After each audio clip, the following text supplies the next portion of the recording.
When sharks bite a human being, their typical behavior is to bite and then release. This is often because they realize that humans aren't their usual prey.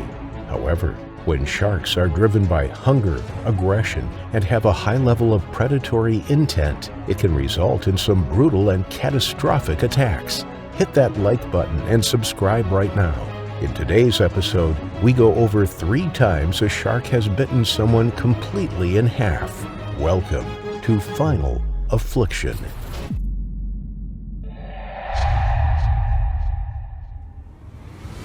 Saturday, June 5th, 1993, husband and wife Ian and Terry Cartwright were heading out to sea with their 5 children. Ian was skippering the Australian maritime college vessel Riveresco in the Bass Strait just off of the Tasmanian coast. They were headed to the Barrenjoey seal convoy on 10th Island. This island is an uninhabited granite outcrop, home to a large breeding colony of Australian sea lions. With up to 400 sea lion pups born every year, the area is a nature reserve offering some excellent diving and snorkeling experiences. Conserving this habitat is important to marine biodiversity and scientific research. Terry Cartwright worked with staff in the Australian Maritime College at the University of Tasmania. The other divers on board Riveresco included Stephen Ears, a marine fisheries lecturer at the college, and his colleague, Josephine Osborne. Stephen had invited Terry and Josephine along to enjoy the research he was conducting and observe the behavior of the sea lions. Terry was eager to join in and experience the interactions with the sea lions. They were well known in the area for being very interactive with divers, often displaying playfulness and coming very close to the people in the water. Terry asked Ian to anchor in a channel on the southern side of the island. Ian motored the boat to the spot and released the anchor chain. The depth reader read 15 meters, and they were about 150 meters from the mainland. Ian and Terry's children leaned over the side of the boat and watched as the anchor splashed into the water and disappeared into the depths. With the calm seas, it was easy for Terry, Stephen, and Josephine to put on their gear. Terry slipped into a 2-piece wetsuit. She pulled the hood up over her head and slipped into her yellow fins. Stephen lifted her yellow air cylinder onto her back, and Terry clipped it up. Stephen dropped into the water first. He signaled that it was okay to the rest of the crew, and he began swimming away from the boat. Second to enter the water was Terry, closely followed by Josephine. Terry was an experienced scuba diver but hadn't been in the water for over a year. She was excited to be back amongst the marine wildlife that she loved so much. Once in the water, Terry signaled that she was okay, but she was fumbling with her equipment. She bobbed about on the surface as she tried to adjust the regulator and her mask. Assuming Terry was close behind them, Stephen and Josephine began swimming on the surface of the water towards 10th Island. As they did so, seals came swimming up to them, their whiskered faces merely inches from their masks. Stephen ducked his head underwater. Below them, the sea lions were darting about, swimming up to the divers' feet and then swimming back down. The sea was a hive of activity. Terry's husband, Ian, and another crew member, Ian Rinkin, both shouted at Terry, signaling for her to hurry up and catch up to the others. She was lagging behind, and it was safer for them to stick together as a group. Finally, Terry sorted out her equipment and turned around to see her friends 20 meters away. She swam to catch up. Despite not being in the water for a long time, Terry was a fit 35-year-old and caught up to the others in no time. The 3 of them bobbed on the surface together for a few moments before descending just meters from the rocks of 10th Island. As they dropped beneath the ocean's surface, Terry marveled at the scenery. The visibility was fantastic, and she watched as the sea lions glided by effortlessly. Stephen and Josephine made it to the bottom of the ocean and looked up to see Terry paused in her descent. Terry felt the pressure build in her ears. She pinched her nose and blew, but nothing happened. Each time she continued to dive deeper, the pressure in her ears grew. She tried again and again to equalize her ears. Then suddenly, from out of nowhere, she was hit with an incredible force. It knocked the air from her lungs as she was thrown through the water. The regulator was ripped from her mouth and an explosion of bubbles surrounded her. Stephen and Josephine hovered just above the sea floor, shocked as they saw a 15-foot great white shark torpedo directly into Terry. Disoriented, Terry wheeled around as the shark came at her once more. Its enormous mouth clamped down around her torso, and she let out a muted cry, air bubbles escaping from her mouth. Stephen and Josephine looked on in horror as a shadow of red engulfed their friend. As the shark ravaged her, thrashing her body around in the water, they hid behind the underwater rocks, hardly daring to peek over the top. The sea lions all dispersed, swimming away or leaping out of the water onto the island. The two divers froze in terror. They desperately wanted to reach Terry, but they couldn't see where the shark was.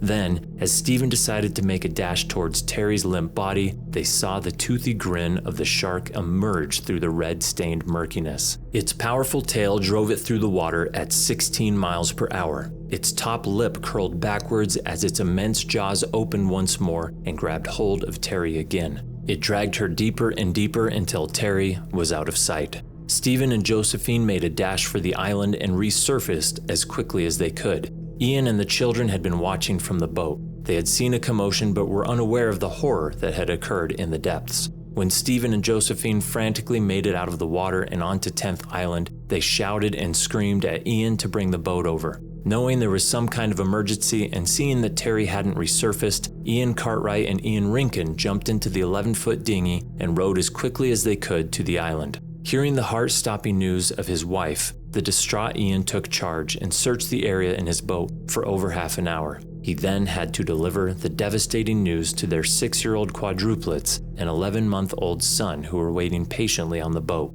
With no sign of Terry above the water, Ian radioed Bell Bay for help and a sea and air search was initiated. During the afternoon, pieces of Terry's wetsuit surfaced a kilometer away from the attack site. One of her legs with the yellow fin still attached was also pulled from the sea. No other trace of Terry was ever found. When we enter the enchanting underwater world of the marine environment, we must always remember that we are amongst predators of all kinds and that this is their domain, not ours. With an abundance of prey in the waters off 10th Island, great white sharks frequent the area. They typically take young sea lion pups that are inexperienced in the water. Any injured sea lions or stragglers are easy pickings for a 15-foot great white. As Terry had paused midway in the water column, suspended briefly as she tried to equalize her ears, she may have been interpreted as a struggling sea lion. Dressed predominantly in black and amongst swarms of sea lions, many believe that it was a case of mistaken identity. A devastating and heartbreaking case of mistaken identity that led Terry Cartwright to her horrifying final affliction. Great whites are truly terrifying creatures and are considered by many to be the undisputed apex predators of the open waters. Naturally, they are regarded as some of the best hunters in the animal kingdom, thanks in large part to their ability to detect blood from up to 5 kilometers away. Their torpedo-shaped bodies also give them the speed and power they need to swim up to 57 kilometers per hour, which they use to quickly ambush and take down unsuspecting prey with surprising force. Adult great white sharks have a lifespan of 30 years, a maximum length of around 20 feet, and can weigh up to 6,600 pounds on average. The largest recorded great white is thought to be 7 meters, 23 feet, weighing 2.5 tons. Great whites also sport razor-sharp teeth that can grow up to 6.6 inches tall. They are known to be opportunistic predators, which means they take advantage of whatever opportunity for food comes their way. Their diet consists of anything from the ocean's surface all the way down to the sea floor. And as great whites grow in size, so does the range and type of prey they go after. Smaller great whites will typically eat fish, rays, and crustaceans. But when they get larger, their diet also starts to include creatures like seals, sea lions, dolphins, seabirds, humans, and even other sharks. Nick Peterson, aged 18, was with 3 friends 300 meters from shore at West Beach, South Australia.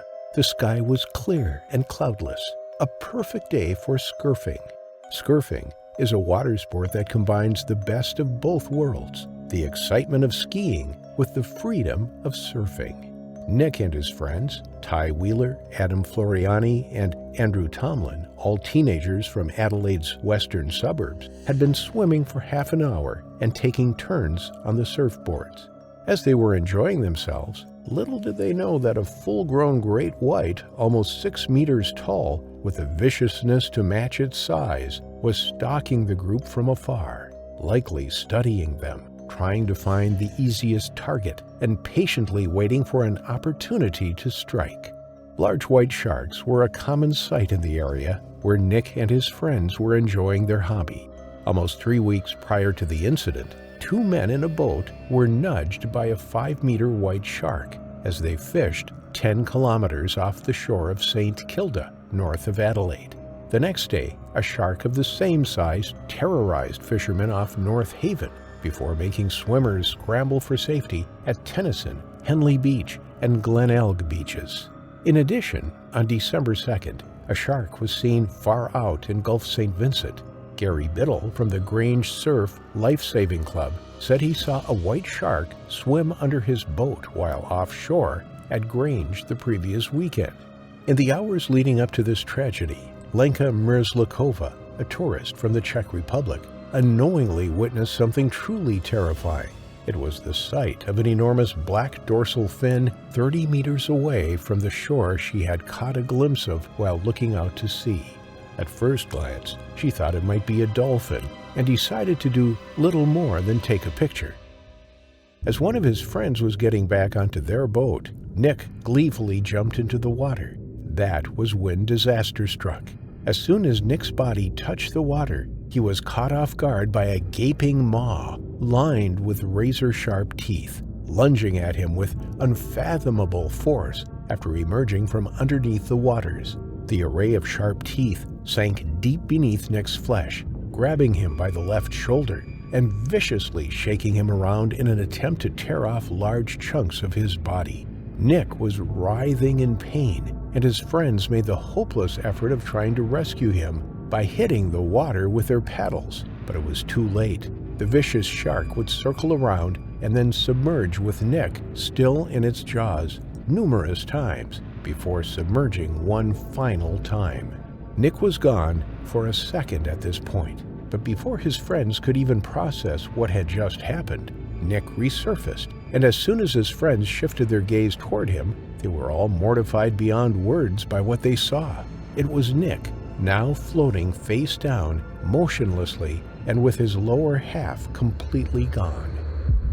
Nick's body drifted amidst an unholy pool of blood, tissue, and half-torn organs. Immediately after the attack, Nick's mates raced south to the Adelaide Shores boat ramp. Minutes later, one of the teenagers ran up the beach in tears, shouting to swimmers to get out of the water. Later on, it was rumored that another smaller 14.5-foot great white was briefly glimpsed feeding on the vestiges. This took place while hundreds of people were present at the shoreline, and after a meticulous beach and sea search, the only found remnants of Nick Peterson were 2 small pieces of one of his lungs. Out of all the tissues in the human body, researchers have found that samples belonging to one's lungs are the only ones that may escape being consumed during fatal shark attacks. This is because pulmonary tissue is full of air, making it buoyant and causing it to rise quickly to the surface. If someone dies from the attack itself rather than by drowning, this phenomenon enables rescuers to determine what exactly transpired in cases where no witnesses are present. One of Nick's friends, Ty Wheeler, remembers that fateful day perfectly. "I was watching Andrew in the water while Nick was driving, and we saw dolphins," he said. "We turned the boat around and it was just so magical, so we decided to drive closer to them." It is theorized that one of the so-called dolphins they saw was, in fact, Nick's would-be assailant. In what must have been a difficult and traumatizing retelling of the horrible events which had transpired, Ty recalls that the shark struck so quickly that the teens barely had time to react. Nick's body was literally torn in half within seconds, and then a second smaller shark moved in to feed on the remains. Over time, the water near the beach became red with blood and filled with unrecognizable body parts, some of which even washed ashore in what must have been quite a disturbing sight for anyone present. The only thing that was found during the later search were some pieces of Nick's lung. South Australian Sea Rescue Squadron spokesman Fraser Bell stated, "The shark tore him in half and the other shark came in and took the rest." When asked if there was any chance Nick may have survived, Bell's shocking reply was simply, "None whatsoever." The police shut down several beaches in the area soon after the attack was reported. They began searching by air and sea at 3:30 p.m., sending patrols along the beach to warn people about what had happened. As previously stated, it was thought that the two white sharks had carried out the attack together. These sharks were reported to be approximately 4.5 meters and 5 meters long, respectively. However, further investigation showed that only a single 5 to 6 meter white shark was involved in the attack. Local experts said that it was likely the same shark that had been seen near Adelaide beaches in previous weeks. Although white sharks are a protected species in Australia, officials still held a meeting on December 18th and decided that the specific shark responsible must be found and killed. On that very same day, Nick's parents, Philip and Leonie Peterson, were interviewed at West Beach. They stated, "We don't advocate the indiscriminate killing of any shark. They are to be admired, appreciated, and respected, and Nick knew that," said Philip Peterson. Unsurprisingly, two of Nick's friends had to undergo therapy due to the devastating trauma they went through, a trauma that may never fully heal or depart from their memories. Nevertheless, the tragic story of Nick Peterson is a reminder that sharks are a part of the natural environment. It is important to respect their natural instincts to seek food and not disturb them. Always remember that even though shark attacks are rare, nothing in this world is certain. Both tragedy and fortune are likely outcomes when spinning the wheel of fate, and no one should ever feel too comfortable in shark territory, especially if they are not familiar with the area. It is crucial to always be aware of your surroundings and take caution when swimming in an area where these majestic animals are known to roam, because if you don't, you may find yourself little more than a formless mass of flesh and bone, drifting atop the crimson-red waters, with your last thoughts being of your final affliction. On the 16th of February 2022, 35-year-old Simon Nellist, along with his fiancée Jessie Ho, had gone out to the Little Bay Beach in Sydney, Australia. As a veteran of the British military and twice having served in Afghanistan, Simon wanted to enter the Malabar Magic Ocean Swim event held annually in South Sydney. A few weeks prior to the swim, he decided it was a good time to practice in the calm and safe waters of Little Bay. The greater ocean along the beach was prone to sharks, but over the years, effective management, alarm systems, tracking, and deep netting in the water had made sure no fatal shark attacks happened at the beach for over 6 decades. The area had been declared safe for swimmers and surfers by the New South Wales administration, and for many at this bustling and lively beach, sharks were often the last thing on their mind. Great white sharks over 15 feet or 4.5 meters in length were not an anomaly in the greater stretches of the open water. The species is regarded as the most dangerous animal of the sea for humans, with hundreds of recorded shark fatalities in history and some of the most horrifying stories of brutal deaths enough to send chills down anyone's spine. Great whites have been known to prefer eating larger animals as they grow. With serrated teeth over 6 inches in length, it can maul to pieces any human that dares venture close. On that fateful day at 4:30 p.m., Simon set out to take advantage of the daylight before evening set in, to train for the charity swimming event to be held in a few weeks. There were several fishermen, surfers, and swimmers on the beach as he swam further off the shore over 150 meters into the sea. The calm ambience of the scene suddenly turned into a rush of splashing water and screams of agony. An enormous great white shark swam up from the bottom underneath Simon and bit into his torso, burying its sharp teeth right into him. The shark exploded out of the water out of nowhere, rising several feet above before splashing back in with Simon firmly in its grip. Onlookers were horrified at the sight as they realized what had just happened. One eyewitness described the shark's plunge back into the water as resembling a car hitting the ocean from high above. The shark just hit him like that and came back down and just started eating him. That was it. The shark came out the water, grabbed someone from their side, was thrashing around and pools of blood in the water. It's horrible. Most of the video too horrific to show. Big great white, that's a great white. Oh man, oh no. Oh no, someone just got eaten by a shark. At just a few meters, Simon was not very far from the shore, and his agonizing death was witnessed up close by dozens of terrified and helpless beachgoers. In his final moments, Simon tried frantically to hit the shark or wriggle out of its grip, but to no avail. Simon's fate has now been sealed, and the great white shark took one last plunge deep into the ocean. 34-year-old Simon, a veteran and a fiancé, was never seen again.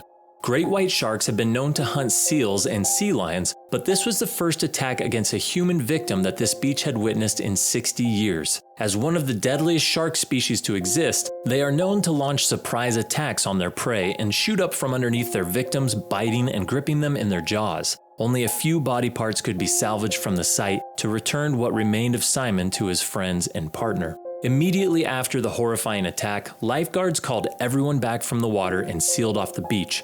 Rescuers set off on jet skis and helicopters to try and find the shark, but it could not be located or identified.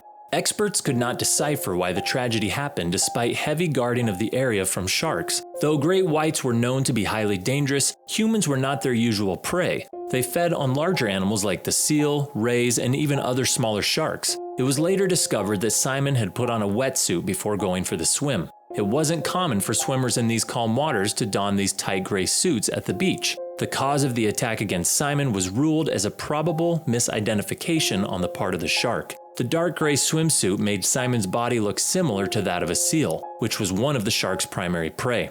Great white sharks have a powerful sense of smell, and it was likely that it smelled Simon before it could see it. As the shark torpedoed toward him from beneath the water, it was too late to abort the attack, and Simon soon found himself bitten in half and pulled under. Simon's entire family was devastated at the news of his brutal demise, and his fiancée Jessie's entire world came crashing down just a few weeks before their wedding. In honor of Simon Nellist, the Malabar Magic Ocean Swim got canceled. The participants visited the beach to pay their respects and gather in a moment of silence. All across his life, Simon had been a lover of the sea. He had been advocating against the culling and caging of sharks for a long time and was disturbed at the interference of the natural food chain that human action had been creating in the oceans. Unfortunately, his life came to an end inside the jaws of the same animal he had long fought for conserving. The news of the shark attack spread like wildfire across the world and reignited fears of shark attacks in Australia. Simon was remembered by his friends and colleagues as a man of integrity and charisma. He loved the vastness of the ocean and wanted to do everything he could to save it from the negative consequences of human action. As a diving instructor himself, he was aware of the impact of shark nets and drum lines that had been disturbing the natural balance of marine life in that region. He campaigned for the protection and conservation of the sea and all animals that live in it. Simon was also remembered as an empathetic human being. His last Facebook post was his reflections on the children of Afghanistan, many of whom he had befriended during his military service in the country. The incident, which happened in early 2022, is still fresh in collective memory and is an addition to a long list of gruesome shark attacks that serve as a grim reminder of how quickly humans can go from being predator to being prey. But for Simon Nellist's family, it turned one of their happiest moments of getting their son married in a grand wedding into a nightmare that scarred them for life. Simon Nellist's relatives had already booked their tickets to Australia, but now instead of his wedding, they arrived there to attend his funeral. It just goes to show that tomorrow is not a promise for anyone, and that any day could be the day you meet your untimely, final affliction.